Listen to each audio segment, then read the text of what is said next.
Plan ചെയ്താൽ വരാൻ കഴിയുന്ന ഒരു സ്ഥലമല്ല ഇത്. ഇവിടെ വരാൻ തീരുമാനം മതി, പക്ഷെ അനുമതി ദേവിയുടേതാണ്. ചില യാത്രകൾ നമ്മൾ തിരഞ്ഞെടുക്കുന്നതല്ല, നമ്മളെ തിരഞ്ഞെടുക്കുന്നതാണ്. ഒരു ദേവി ശബ്ദമില്ലാത്തവൾ, പക്ഷെ ലോകത്തെ മുഴുവൻ ജ്ഞാനം നൽകുന്നവൾ. കർണാടകയിലെ പശ്ചിമഘട്ട മലനിരകളിൽ സൗപർണിക നദിയുടെ തീരത്ത് നിശബ്ദത തന്നെ പ്രാർത്ഥനയാക്കിയ ഒരു ക്ഷേത്രം, കൊല്ലൂർ മൂകാംബിക ദേവി ക്ഷേത്രം. മൂകാംബിക ദേവി ലക്ഷ്മിയുടെയും പാർവതിയുടെയും സരസ്വതിയുടെയും ശക്തികൾ ഒരുമിച്ചുള്ള ഒരു ദേവിയാണ്. ഇവിടെ ദേവി അംബിക മാത്രമല്ല, സരസ്വതിയും കൂടിയാണ്. അതുകൊണ്ട് തന്നെയാണ് വിദ്യാരംഭം, സംഗീതം, കല, ജ്ഞാനം എല്ലാം ഇവിടെ നിന്ന് ആരംഭിക്കുന്നത്. കൗമാസുരൻ എന്നൊരു അസുരൻ ദേവന്മാരുടെ ശബ്ദം കവർന്നു.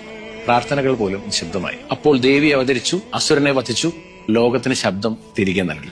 അങ്ങനെയാണ് ദേവി മൂകയും അംബികയും ചേർന്ന് മൂകാംബികയാകുന്നത്. മൂകാംബിക നമ്മുടെ ശബ്ദം കേൾക്കുന്ന ദേവിയല്ല, നമ്മുടെ മനസ്സ് വായിക്കുന്ന ദേവിയാണ്. ചില സ്ഥലങ്ങൾ നമ്മളെ മാറ്റും, ചില ദേവതകൾ നമ്മളെ വളർത്തും. കൊല്ലൂരിൽ നമ്മൾ നമ്മളായി മാറും. ദേവി നമുക്ക് എന്തെങ്കിലും തരുന്നതിന് മുമ്പ് നമ്മളിലുള്ള അഹങ്കാരം അങ്ങ് എടുത്തു മാറ്റും. അതുകൊണ്ട് തന്നെയാണ് ദേവിയുടെ മുന്നിൽ എല്ലാവരും ഒരുപോലെയാകുന്നത്. ഇവിടം ഒരിക്കലും നമ്മുടെ ചോദ്യങ്ങൾക്ക് ഉത്തരമല്ല, നമ്മുടെ കലഹങ്ങൾക്ക് വെറും ശാന്തി മാത്രമാണ്. ദേവി നമ്മളെ മാറ്റാൻ ഒന്നും ചെയ്യില്ല, പക്ഷെ നമ്മളെ നമുക്ക് കാണിച്ചു തരും. ജീവിതം ഇവിടെ വളരെ വ്യക്തമായി സംസാരിക്കും. ഈ ഭക്തി എന്ന് പറഞ്ഞാൽ എന്താണെന്നറിയോ? ഈശ്വരന്റെ മുന്നിൽ നമ്മൾ ചെറുതാകുകയും എന്നാൽ ജീവിതം വലുതാണെന്നും നമുക്ക് തോന്നുന്ന നിമിഷമാണ്. ഇവിടെ പ്ലാൻ ചെയ്ത് വരുന്നവരുണ്ട്, പക്ഷെ തിരിച്ചു പോകുന്നത് ഇവിടെ തീരുമാനിച്ച വഴികളിലൂടെ.